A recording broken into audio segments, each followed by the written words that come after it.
I wanted today just to review briefly the results of the election. Steve said that my calls were correct. I wasn't really calling it myself. I was simply reporting on what the major polling operations indicated. And one of them was particularly accurate, and that was the Cook Political Report, Charlie Cook's organization. And they track every single one of the congressional districts, and they predicted that the Democrats would win between 30 and 40 seats. And sure enough, right now it's still a couple undecided, but it looks very much like, well, it's certain that the Democrats will be somewhere between 35 and 38 or 9. So that was a very good, very accurate prediction. On the Senate race, I was unsure. Again, all of the pollsters, including the Cook Report, said they thought it was a very tough job for the Democrats to get control of the Senate. They figured the Republicans would win and keep control, and sure enough, they did by a couple of votes. So what I want to do today is just look briefly at these elections and what they may signify both for this election and for the future, and particularly for 2020, and then look at the prospects, as Steve said, of what can be accomplished in this two-year term before the elections, now that we have a Democratic-controlled House, but a Republican-controlled Senate. And of course, I have to start by saying that although I imagine myself being Nancy Pelosi as the Speaker of the House, we're still not sure that Nancy will get that position. It requires a majority of the present and voting members, and there could be as many as 435. Therefore, she needs 218, I think it is, of the to become Speaker. And right now, a group of, and the Democrats will have more than that, it looks like. But 16 of the Democrats have signed a letter saying that they intend to vote against her, and there are 3 or 4 others who might join them. The problem, of course, for the opposition to Nancy Pelosi is they don't have an alternate candidate. She's so far the only one, with the possible exception of a woman named Fudge. I think of her as the Fudge Factor, who from the Midwest, who may decide to run against her. My guess is that one way or another, she will become Speaker again. The objection to her is that she's been in power for too long, as indeed are her colleagues. Nancy is a mere 78 years old, in my view, rather young. But at any rate, some of the younger people are upset about that. And a number of them are forming what they call a progressive caucus, and they are trying to put pressure on the Democratic leadership to adopt a somewhat more radical left-wing program. So it remains to be seen whether she will prevail. I think she will. I think it would be an absolute disaster for the Democrats to fall apart now that they finally have control of the House. But it may be that they will, the progressive wing will think differently. There are a number of things about this election that are interesting, but I pointed out beforehand that one of the questions, one of the key issues of the election would be whether Trump could still command enough support to keep Republican losses low. He did that, of course, with respect to the Senate, but he was operating in fertile territory. The areas where Trump's candidates won were very red states. The Republicans were upset in Nevada and in Arizona. So it was a mixed record on that score. And the second issue is whether the Democrats could turn out more than the usual number of midterm voters. As I pointed out last time, the usual midterm turnout varies from between 35 to 40%, not much more, whereas in a presidential race you get close to 60%. And a lot of the failing turnout has to do with Democratic voters, that is, voters who tend to be Democratic, minority voters, and young people. Well, as you probably know, this election was really very different. There was a turnout approaching 50%, which is very rare for a midterm election. And one of the reasons the turnout was so high is that you had relatively high turnout among younger voters and among minorities. And by the way, one aspect of that is what happened in Texas. Texas has traditionally had the lowest voter turnout in midterm elections of any state, 30%.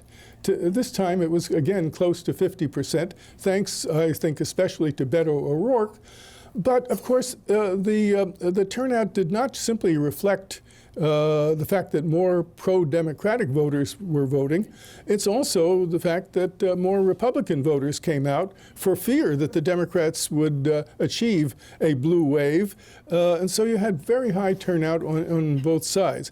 One interesting thing, of course, has to do with what happened to women. And here is a chart from the New York Times about changes in women's vote by party from 2016.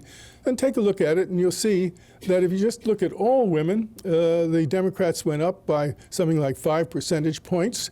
The Republicans were slightly lower. In other words, more women tended to vote. Then white unmarried women, especially a strong change for the Democrats.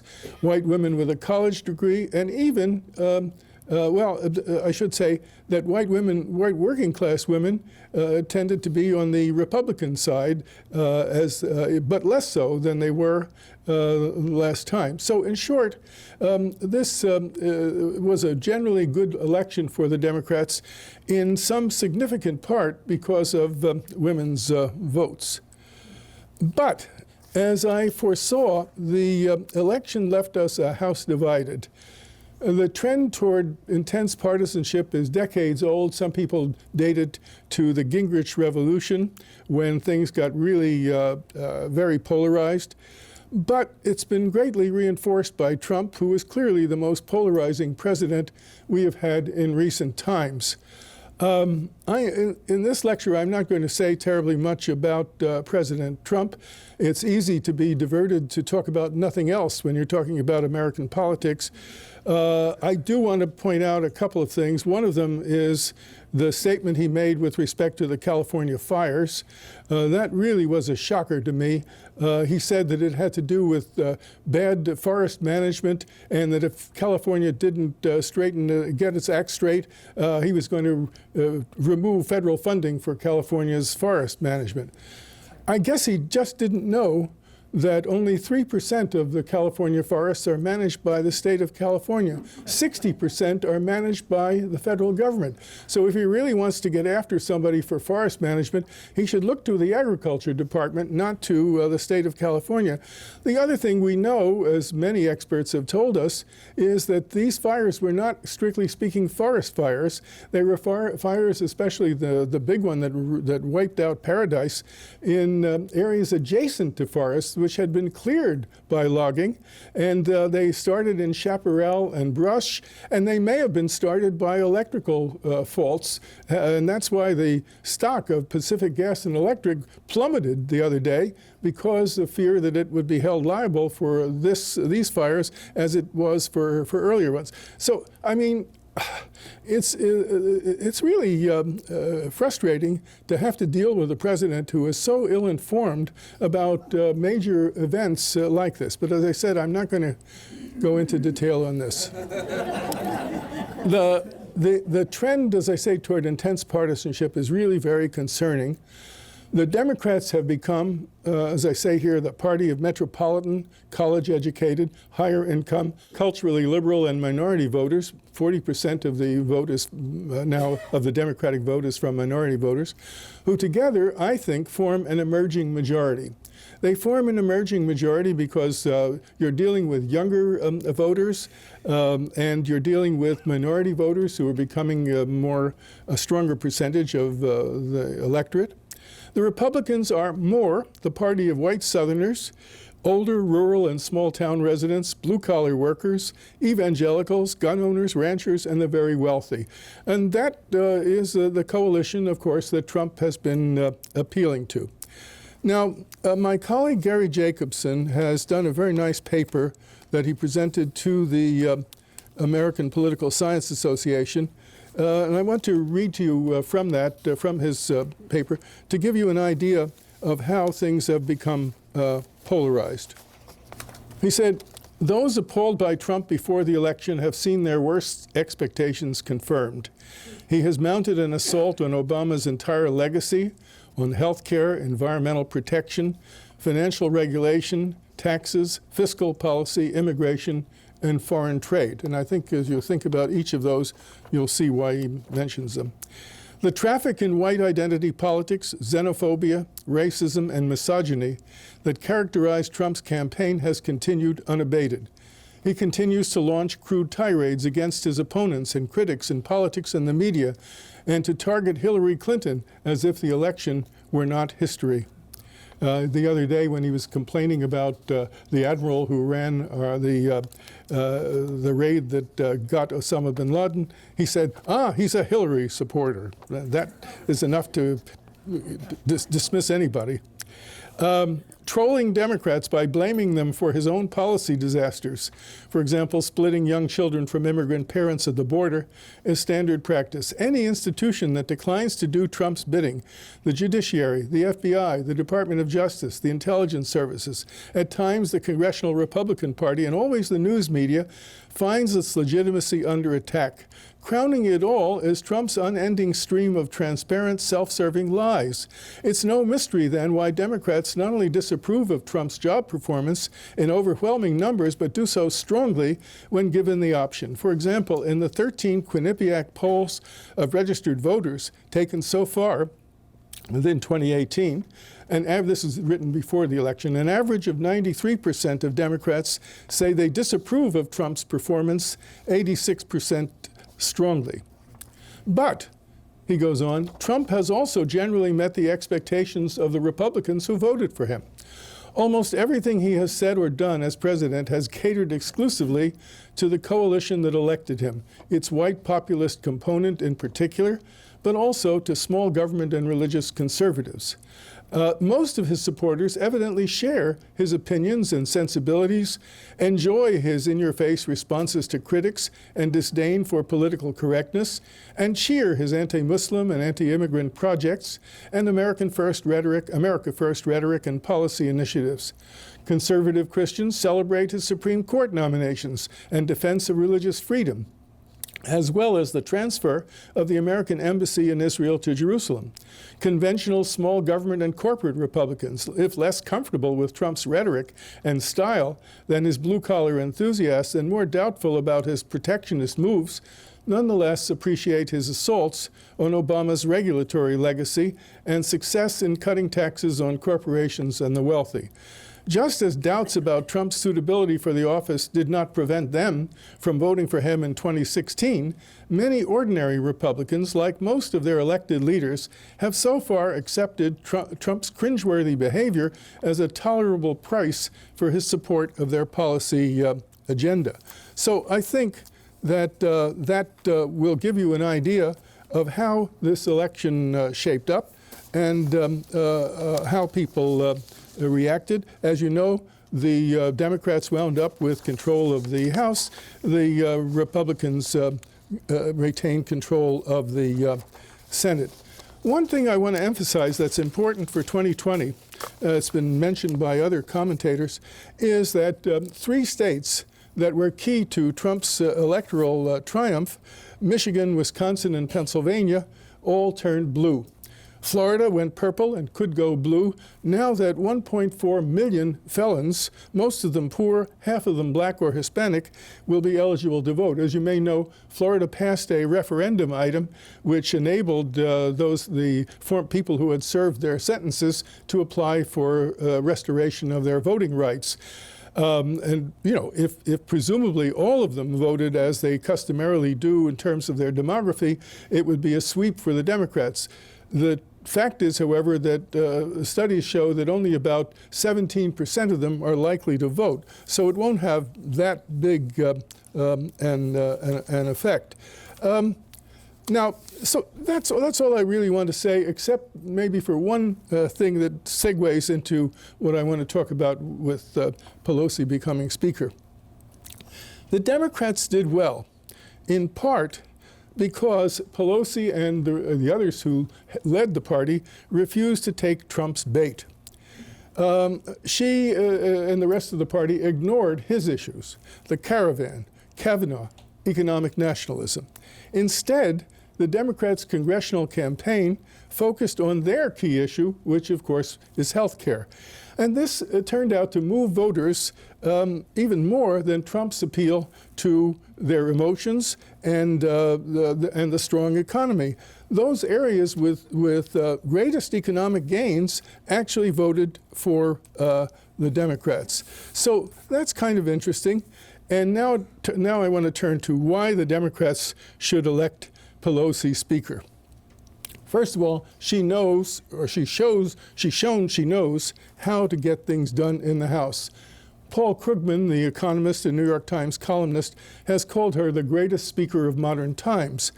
He pointed out that during the Obama presidency, she achieved passage of Obamacare, the $840 billion stimulus package, the Dodd-Frank legislation, and the Lilly Ledbetter Act that produces fair pay, I should say, for women. And as the New York Times said editorially, she's the best herder of cats the Democrats have.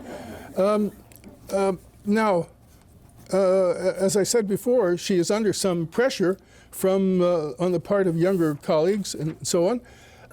And I think she should let it be known to them, to her colleagues, that if elected Speaker, she would intend to serve only through the 2020 presidential election, and meanwhile mentor potential new leaders to take over the party leadership. And that applies to the other House Democratic leaders, Hoyer and Clyburn, who are also getting on in years.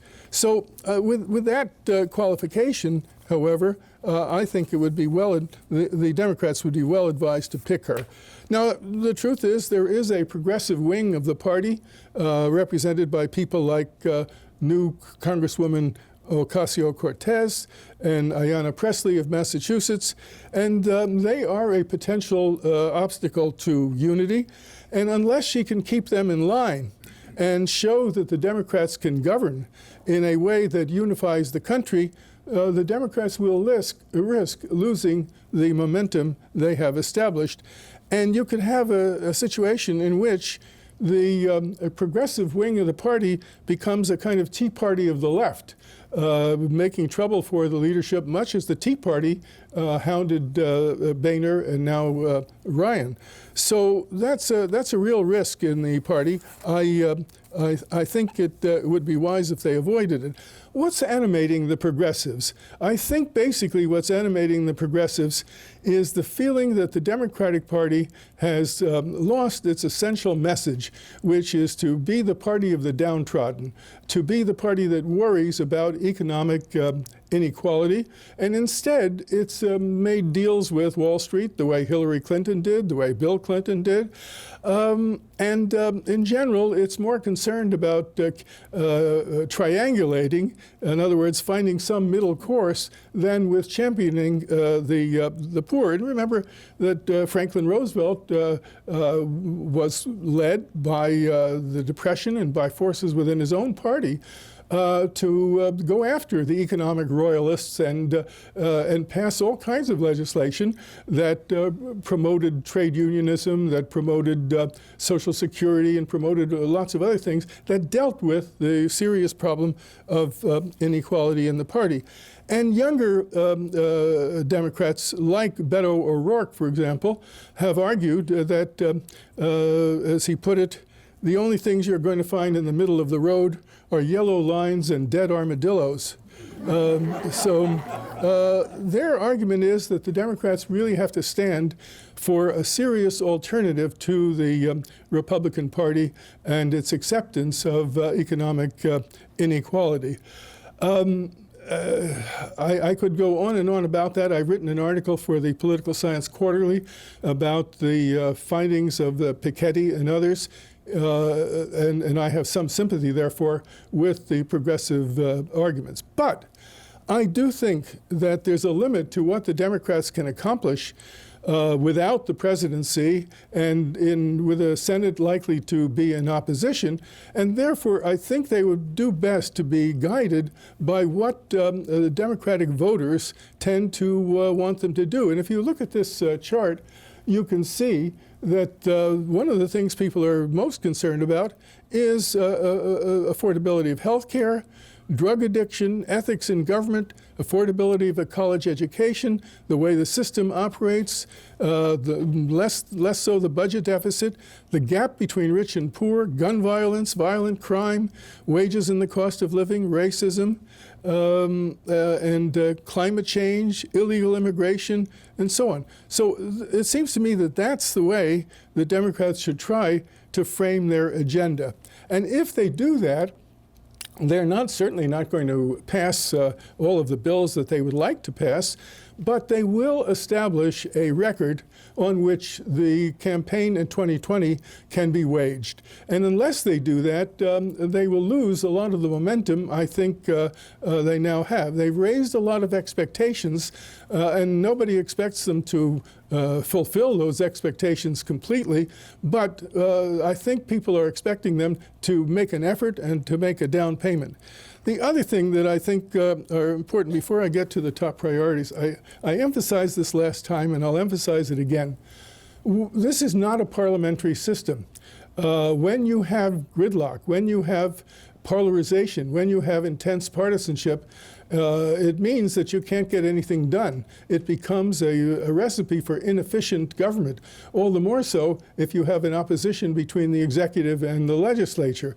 And that's what we've been experiencing, with some rare exceptions, for the last 2 years. And we could see it again. So it's really incumbent upon the Democratic leadership to make its best effort to get some kind of compromise with the opposition on issues where compromise is possible. I'll mention a few right off the bat.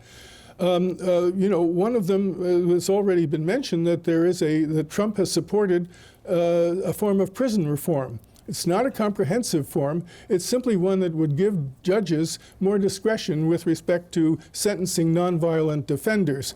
And an awful lot of the prison population in this country, and we have the largest in the world, is composed of nonviolent offenders. And this would enable the judges to reduce the sentences of those already in prison and to avoid these harsh sentences for new offenders.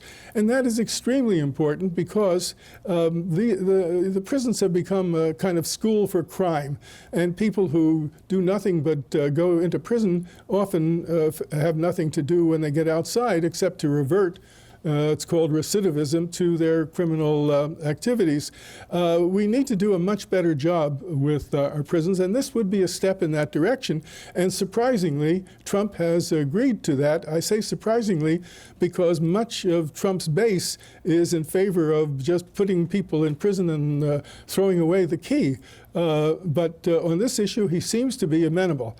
Something could have been done in this session, but Mitch McConnell decided, for whatever reason, not to bring the bill forward. I would think that one of the things the Democrats might try to do in the next Congress is to work with the Republicans on that bill. A second thing that's been on the agenda for a long time is infrastructure. Trump campaigned on the idea that he was going to be a great builder of infrastructure. And we have terrible problems in our tunnels and roads and bridges and the like. And some of them are, of course, being addressed by the states, but they need federal assistance very badly. And that's something I'll point out in a moment that the Democrats could work with the Republicans on. And there may indeed be other examples of that. I'll cover some of them as we look at specifics. So I think these should be the top new priorities. First, health care.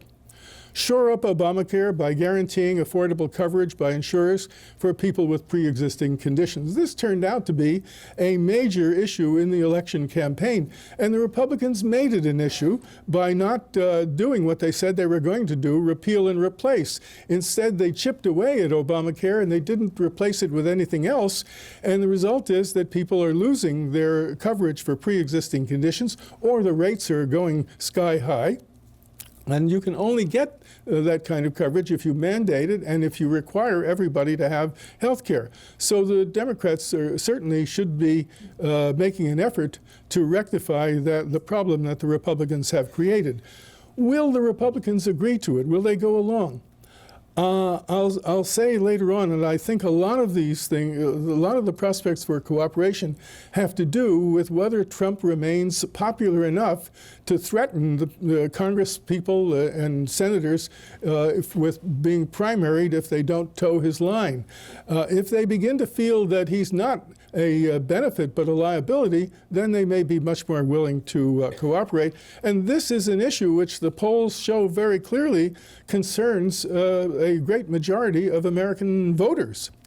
The other thing the Congress might do, if they wanted to kind of listen to the progressive caucus, is to allow people below 65 to buy Medicare coverage, or lower eligibility for Medicare to age 55 or 60 as a step toward universal coverage. Bernie Sanders, who is the hero of the Progressive Caucus, is, of course, in favor of Medicare for all, which is, in effect, a single-payer system. And while all sorts of alarms have been raised about how much it's going to cost and how it'll bring us to socialism and all of that, an awful lot of American people are beginning to understand that the current system enriches the health insurance companies and doesn't give them adequate coverage. And Medicare, meanwhile, works well, and maybe that's a good way to go. So I think one of the things they might consider is moving toward a new system of universal coverage. How to pay for it? Well, one thing they could do is enable Medicare to negotiate drug prices. And once again, President Trump on this issue has said he would like to see the United States do what European countries do. And he said, let's take an average of what European countries pay for drugs and make that our standard and allow Medicare to negotiate drug prices. Why has Medicare not been allowed to negotiate drug prices so far?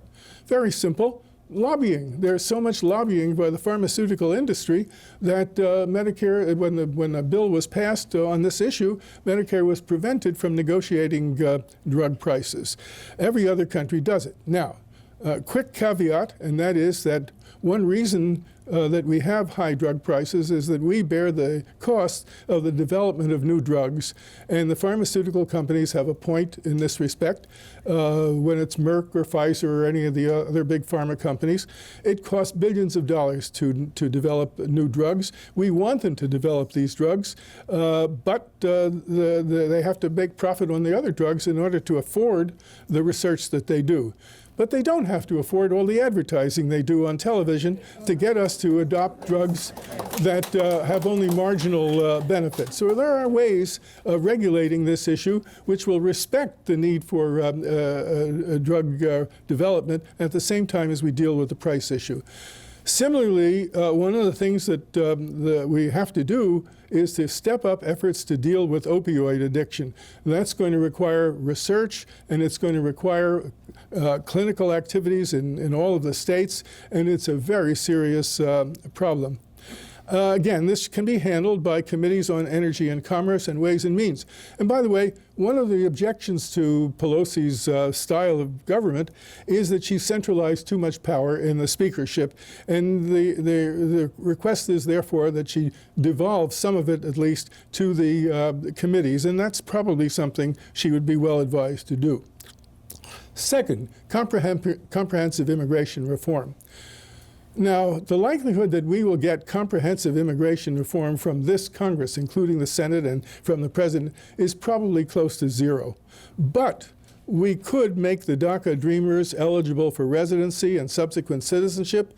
If necessary, they could do what Schumer and Pelosi tried to do previously, to appease Trump by offering funds for border security, and he can interpret it to mean extending the border wall. That's going to take $25 billion. If they offered him $1 billion, it would be worth it to get a deal done with respect to the Dreamers.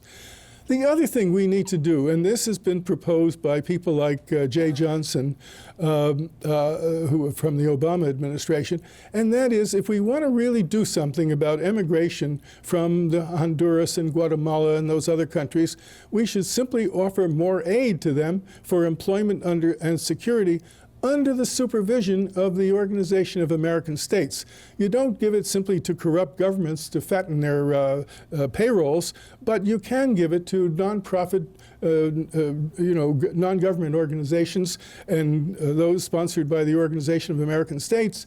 And if they could do that, if they could provide for employment and better security under their supervision, then it would act to dampen immigration. After all, what was the point of NAFTA in that regard? NAFTA helped Mexico develop its own jobs, and as a result, we get very little immigration, legal or illegal, from Mexico these days. And we could offer new aid to Mexico, to Costa Rica, to other Central American countries to accept refugees. Otherwise, the caravans are going to continue to come, and we will have a serious problem. I think we can absorb some of those immigrants, and we ought to absorb refugees, but there's no question that that it will become a flood unless we help other countries. And by the way, the same is true for the Europeans. The Europeans are getting swamped with immigrants from Africa, and the reason is that they haven't had the good sense to open a Marshall Plan for Africa, just as we opened the Marshall Plan for them after World War II. If they did that, and if they provided better guidance in the way of public health planning and education, they might stem some of that tide of immigrants. Finally, offer residency and eventual citizenship to those here illegally, coupled with tightened security on border crossing and visa enforcement, and more stress on admitting better educated immigrants. The Republicans have argued that family reunification these days is a bad idea, if only because we don't need a lot of unskilled labor. But we do need skilled workers, like Canada does with its point program, or like Germany does. And I think, again, here's a case where you might be able to make some compromise. Adopt changes in the immigration policy that would put more of a premium on better educated immigrants in exchange for getting rid of the terrible problem we now have of 11 million people here illegally, almost half of them because they've overstayed their visas. We are not going to deport them. We're not going to kick them out. They're living in the shadows, and they need to be regularized. So what I would suggest, if I were, again, dreaming of being Nancy Pelosi, is that she work on comprehensive immigration reform, knowing full well that there's no way that it could be all achieved now, but that some of it might be achieved, like the DACA part of it, and it would be a kind of down payment and an indication to the American people that the Democrats know what they're doing and that they have a position with respect to immigration, rather than simply reacting to everything Trump says and claims. Climate change. That's one of the issues that I showed you people are concerned about. There's a growing recognition that it's serious. Scientists like the people at our Scripps Institution of Oceanography have been warning about it for years. By the way, Roger Revelle in 1957 wrote the first paper on this subject. The latest findings are that it's getting worse and worse, and that the window of opportunity for doing anything about it is closing. The Trump administration is doing nothing about it. What should the Congress do? Restore, first of all, the Select Committee on Climate Change. The House had that committee. It ought to have another one. One of the things that a Select Committee does is it holds hearings. And at the hearings, you get people to testify, and that testimony educates not only people in Congress, but the public as a whole. And we badly need that because there's an awful lot of sheer misunderstanding, and it's fed by senators like the senator from Oklahoma who held a snowball in his hand and said, "What's this with global warming? I can have a snowball in Washington." And he's called it a hoax and all that stuff. Well, it's not a hoax. It's a scientific finding, and 98% of the world's climate scientists are very concerned about it. And there are ways of dealing with it by establishing carbon taxes, by doing lots of other things. But you have to have the foundation laid in public opinion so that you can do it. The other thing I think they should do is require the Environmental Protection Agency and other agencies to lower carbon emissions in order to address global warming. Right now, the EPA is moving in exactly the opposite direction. It's about to get a coal industry lobbyist in charge, and all they're trying to do is roll back all of these emissions standards, and we ought to go in exactly the opposite direction. And the Congress can do that by telling the EPA, by passing legislation telling the EPA to do that. I'm beginning to think they ought to change the name of EPA to Environmental Degradation Agency, not Environmental Protection Agency. Second, every economist, especially the conservative economists, has called for enacting a tax on the use of carbon fuels, possibly with proceeds used to promote transition to renewables and infrastructure, possibly with a carbon tax rebated. But one way or another, we've got to do something that will discourage the use of fossil fuels, okay? Infrastructure, as I said before, there should be bipartisan support for a bill to repair bridges and tunnels as a first installment in a more comprehensive program. Pay for it by reversing some of the temporary corporate tax reduction. Set up a public-private infrastructure bank to raise funds for additional projects. One of the things I thought when Obama became president was that he should have invited Mitt Romney to the White House and asked him to run a public-private infrastructure bank. And that's something that appeals to companies that have money to invest, couldn't put the money into these funds. You do have to be damn careful that it isn't a boondoggle, but it's a way of raising money other than from the public treasury. And one way or another, we simply need to do more about infrastructure. Taxation. Revise the Income Tax Act passed by the last Congress to allow full deduction of state and local taxation on income tax, the so-called SALT tax, which hits people in California, New York, New Jersey.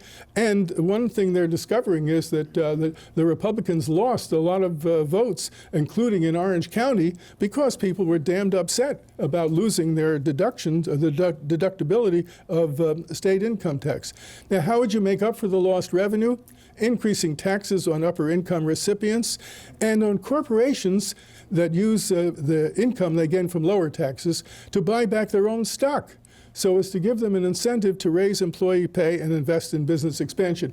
And the last time we were here, the question came up of why we shouldn't respect the tax revisions, because by lowering corporate taxes, we gave them money to invest in job creation. Well, as Ted Groves pointed out to me afterward, I should have mentioned it, most of the tax cuts that the corporations have gotten have not gone into creating jobs. They haven't been reinvested. They've simply been put into buying back stock and raising dividends. So it's not having the economic benefit it should have. And what I'm saying is give them an incentive to raise employee pay and invest in business expansion by going back and increasing taxes on corporations. Gun regulation. Americans now virtually all believe that background checks should be required. The NRA has managed to inhibit any effort on this by going after all the Republican representatives and some of the Democrats, but there's no reason why Pelosi can't try to get a serious piece of gun regulation through the House, if not through the Senate. And the bill should ban the sale and ownership of automatic and semi-automatic weapons and bump stocks. Those are the things that turn semi-automatic rifles into automatic rifles, except for the armed forces and police. Trade policy. Congress is not likely to do very much on trade policy. This is something that's being done by the executive, and of course it involves that terrific fight we're now having with China. But Trump has renegotiated the deals with Canada and Mexico. He claims that that was a terrible deal, and all he's done is modify that terrible deal. There are only marginal changes, and Congress ought to approve it. At least that's something in the way of helping trade policy. Sanctions. The president apparently is not going to even accept the report of the CIA to the effect that the Crown Prince of Saudi Arabia ordered the assassination of Khashoggi.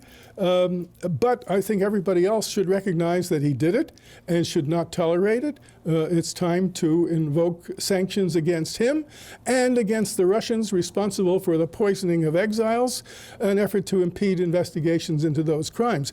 This is a very serious problem of international relations, and we ought to deal with it. The initials of the Crown Prince are MBS, and of course he's rightly being called Mr. Bonesaw these days. Restore checks on financial industry. Revive the loosened Dodd-Frank sanctions. The Dodd-Frank sanctions were put in place so that we wouldn't have a repeat without any means of dealing with it of the 2008 Great Recession. And it's a serious danger if we forget that lesson and simply allow the banks to do all their trickery with derivatives and the like. And you need Dodd-Frank sanctions. And similarly, you need to strengthen the Consumer Financial Protection Bureau. It's still a scandal that we have so many poor people who are forced to use these check cashing services because the banks won't let them open up accounts, and they pay ridiculous high interest rates. And that's what a Consumer Financial Protection Bureau is for. Check Trump's efforts to dismantle arms control and develop new nuclear weapons. Assigned to the Committee on Armed Services. Now, this is something that really has to be done by the Senate. The House's role is with financial bills more than anything else, and they will need cooperation with the Senate. I don't know that they'll get it, but we have been warned by former Secretary Schultz and by many others that by walking away from the Intermediate Forces Agreement and by proposing to develop new nuclear weapons and even a space nuclear force, we're only going to revive the Cold War and make it even worse, this time involving not just Russia but China and an awful lot of other proliferators, including Iran. Promote opportunity by subsidizing advanced education. Bernie Sanders has called for college education for all. Michael Bloomberg has made it possible for at least the students who apply to Johns Hopkins by that incredible gift of $1.8 billion. But one way or another, we have to recognize that if we're going to compete successfully with China in the development of new industries, and if we're going to develop an educated public, we have to subsidize advanced education. And I would think one way we could do it is to initiate a voluntary public service program so that students could spend 2 years in public service, and in exchange they would get education vouchers or simply get their student loans paid down. Pass the Equality Act protecting against gender discrimination. A lot of people are worried about what's happening to transgender people and also to women, and we need to amend the Voting Rights Act to comply with a decision that gutted the bill's key enforcement provision. That's very much on the agenda. 13th, require all states to adopt nonpartisan districting. As you know, California has nonpartisan districting. The Democrats suffered most from this because the gerrymandering in Texas, North Carolina, and elsewhere has cost them seats in Congress.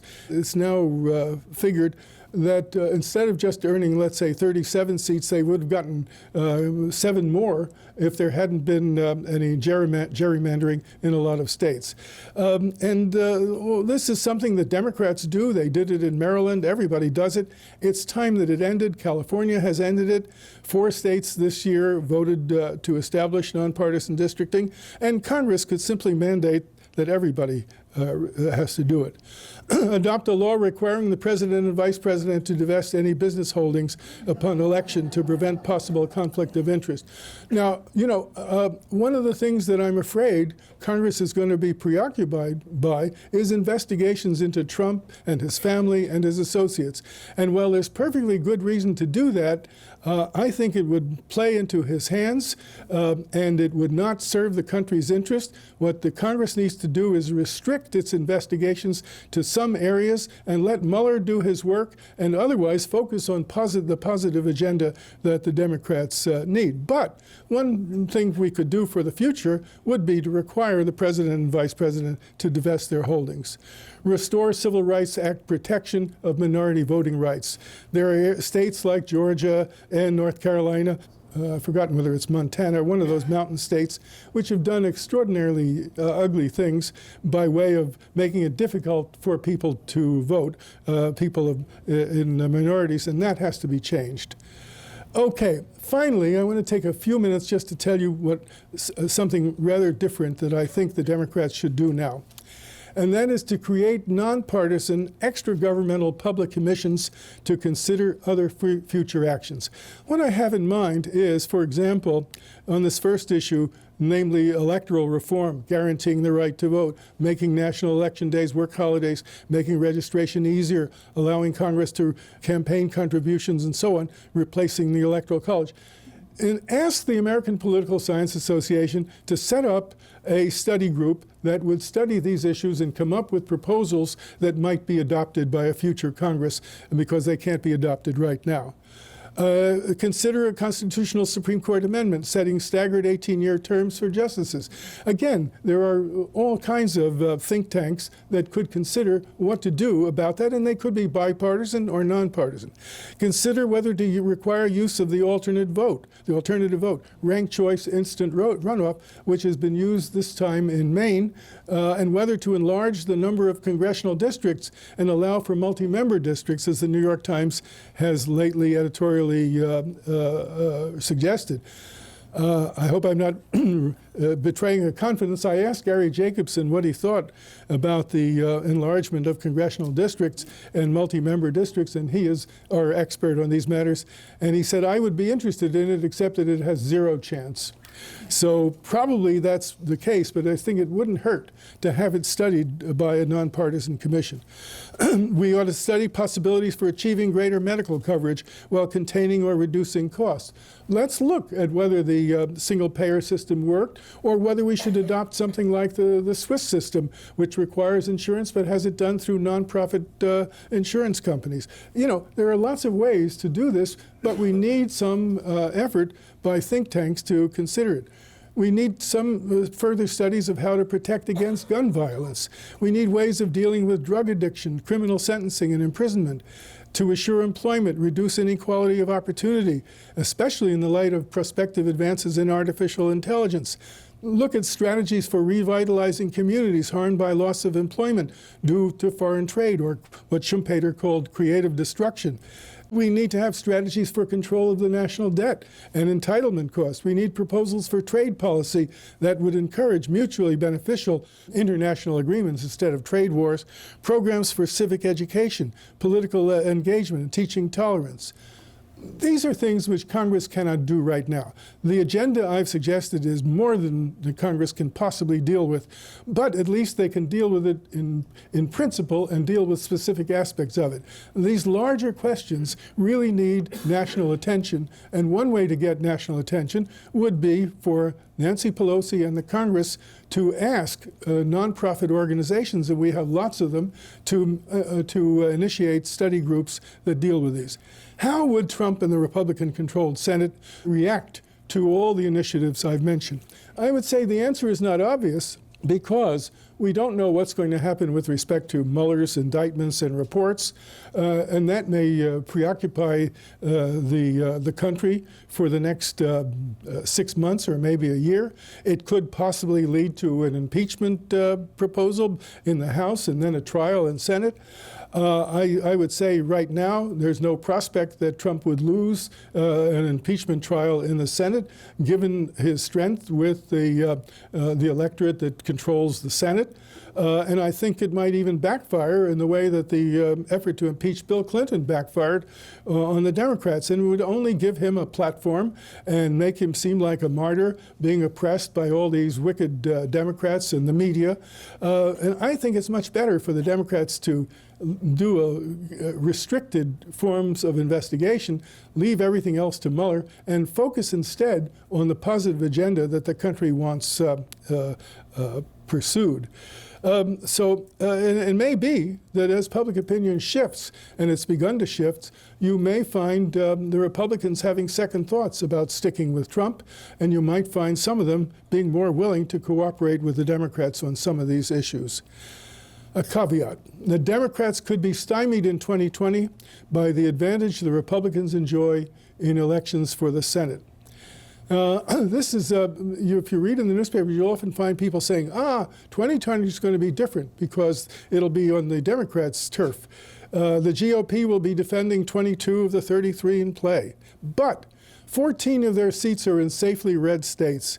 To win control of the Senate, even by the narrowest of margins, the Democrats will need to win almost all of the 8 others, which is now unlikely. And Norman Ornstein has said that by 2040, 70% of Americans will live in 15 states, which means that the remaining 30% will elect 70 of the 100 senators. Even if the Democrats win the White House, they will therefore still face blockage in the Senate and the Supreme Court. It will take a blue tsunami and not just a wave for the Democrats to win the Senate and the presidency. But with all of that, for the immediate future, if I were Nancy Pelosi and if I were given the speakership, I would work like hell to get a positive agenda passed for the good of the country and for the good of the Democratic Party. And I'll stop here. Thank you.